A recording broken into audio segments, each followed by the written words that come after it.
കൈലോതൊറാക്സ്. കൈലോതൊറാക്സ് എന്ന് പറഞ്ഞാൽ ഒരു മിൽക്കി ലിംഫാറ്റിക് ഫ്ലൂയിഡ് ഈ ലങ്സിൻ്റെ കവറിങ് പ്ലൂറൽ സ്പേസിൻ്റെ ഉള്ളിൽ കെട്ടിക്കിടക്കുന്നു. ഇത് തൊറാസിക് ഡക്റ്റിൻ്റെ കംപ്ലൈൻറ്റ് കാരണമാണ് ഈ മിൽക്കി ഫ്ലൂയിഡ് കെട്ടിക്കിടക്കുന്നത്. ഈ മിൽക്കി ഫ്ലൂയിഡിന് പറയുന്ന പേര് കൈൽ. ഈ കൈൽ എന്ന് പറയുന്ന മിൽക്കി ഫ്ലൂയിഡ് ഇത് ഉണ്ടാകുന്നത് നമ്മുടെ സ്മോൾ ഇൻറ്റസ്റ്റൈൻ്റെ അകത്താണ്. സ്മോൾ ഇൻറ്റസ്റ്റൈൻ്റെ ഉള്ളിൽ ഫാറ്റ് ഡൈജസ്റ്റഡ് ആകുമ്പോഴാണ് ഈ മിൽക്കി ഫ്ലൂയിഡ് ഉണ്ടാകുന്നത്. ഇത് ലിംഫാറ്റിക് സിസ്റ്റം അതിനെ എടുത്തുകൊണ്ട് പോയിട്ട് നമ്മുടെ ബ്ലഡിലേക്ക് ഡ്രെയിൻ ചെയ്യും.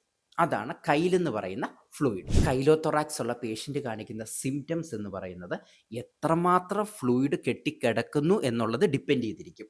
ഓക്കെ, ഒരുപാട് ഫ്ലൂയിഡ് കെട്ടിക്കിടക്കുവാണെങ്കിൽ കുറച്ച് സീരിയസ് ആയിട്ടുള്ള സിംറ്റംസ് ആയിരിക്കും പേഷ്യൻ്റ് കാണിക്കുന്നത് ചെസ്റ്റ് പെയിൻ കാണിക്കാം, ശ്വാസം മുട്ടൽ വരാം, അതുപോലെ തന്നെ ഡ്രൈ കഫ് വരാം. ഇങ്ങനെയുള്ള പ്രശ്നങ്ങളൊക്കെ കാണിക്കും. ഇതിൻ്റെ കോസസ് എന്ന് പറയുന്നത് ട്രോമ ഒരു കോസാണ്.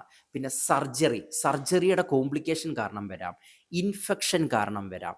പിന്നെ അതുപോലെ തന്നെ കൺജനൈറ്റൽ ബൈ ബർത്തും ഈ പ്രശ്നങ്ങൾ കാണിക്കാറുണ്ട്. ഈ കണ്ടീഷൻ ഡയഗ്നോസ് ചെയ്യുന്നത് എക്സ്റേ എടുത്തിട്ട് അതുപോലെ തന്നെ ഈ ഫ്ലൂയിഡ് അനലൈസ് ചെയ്യും. ഈ ഫ്ലൂയിഡിൻ്റെ മിൽക്കി അപ്പിയറൻസ് ഒക്കെ നോക്കിയിട്ടാണ് ഇത് ഡയഗ്നോസ് ചെയ്യുന്നത്.